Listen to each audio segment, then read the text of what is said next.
کہ P T I پر پابندی لگانے کے امکانات بڑھ رہے ہیں، تو جو چارجز ہیں جس میں فوج پر حملے بھی ہیں، جس میں سائفر بھی ہے، جس میں فارن فنڈنگ بھی ہے، جس میں لیڈروں اور اداروں کے خلاف گالم گلوچ بھی ہے، تو کیا وہ الزامات غلط ہیں یا وہ الزامات صحیح ہیں؟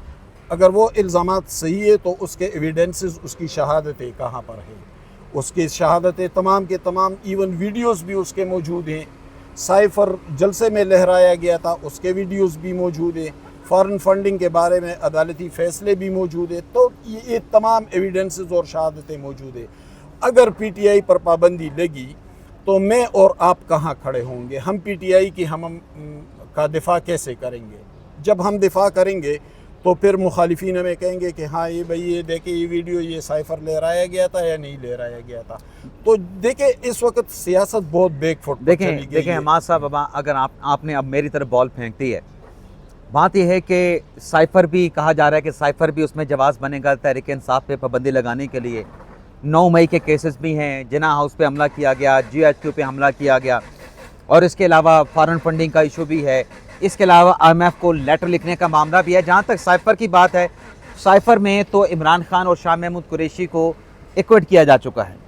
میں بھی مطلب کرٹک ہوں عمران خان کا، پاکستان تحریک انصاف کا، لیکن یہ فیکچول بات بھی ہمیں کرنی چاہیے کہ سائفر کو اگر جواز بناتے ہیں تو سائفر جو ہے اس میں عمران خان بری ہو چکے ہیں۔ فارن فنڈنگ کا معاملہ الیکشن کمیشن میں پینڈنگ ہے، وہ ابھی حتمی نتیجے پہ نہیں پہنچا ہے۔ باقی رہ جاتی ہیں 2 چیزیں جو کہ ریکارڈ پہ ہیں۔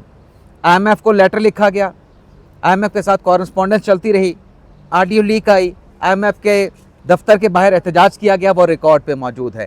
9 مئی وہ بھی ریکارڈ پہ موجود ہے، کون لوگ تھے اس کی بھی آڈیو ویڈیوز موجود ہیں۔ لیکن سوال یہاں پہ یہ بنے گا، یہ نہیں بنتا کہ فلاں کیس ایکویٹ ہو چکا ہے، وہ بھی سوال نہیں بنتا۔ سوال یہ بنتا ہے کہ یہ سب کچھ جو جب کیا گیا، جب سائفر ہوا 27 مارچ کو، جب یہ لہرایا گیا، جب 9 مئی کو یہ حملے ہوئے، جب فارن فنڈنگ کے ایشو سامنے آئے، جب آئی ایم ایف کو لیٹر لکھا گیا، آئی ایم ایف کے سامنے احتجاج کیا گیا، یہ چیزیں اس وقت کیوں نہیں ریکارڈ پہ لا کے یہ پابندی کے حوالے سے فیصلہ کیا گیا؟ اب جو اتنی ڈیلے کیا گیا ہے اس کا امپیکٹ زیادہ ہوگا۔ ہم سب دیکھیں اس وقت جب کیا گیا یا اس وقت اس کا امپیکٹ زیادہ تھا، ان کیسز کی ورتھ تب زیادہ بنتی جب یہ جو ایونٹس ہیں اکر ہوئے تھے، یا اتنے عرصے کے بعد جب یہ عدالت میں جائیں گے تب اس کی اہمیت زیادہ ہوگی۔ اس پہ سنے آپ ہمیں معاملت کر دیں۔ دیکھیں عمران، میں نے تو پہلے بھی آپ سے کہا کہ ایک اشتعال اور فرسٹریشن دکھائی دیتی ہے، اور ہر جگہ پر دکھائی دے رہی ہے، ایک جگہ پر نہیں، تمام جگہوں پر۔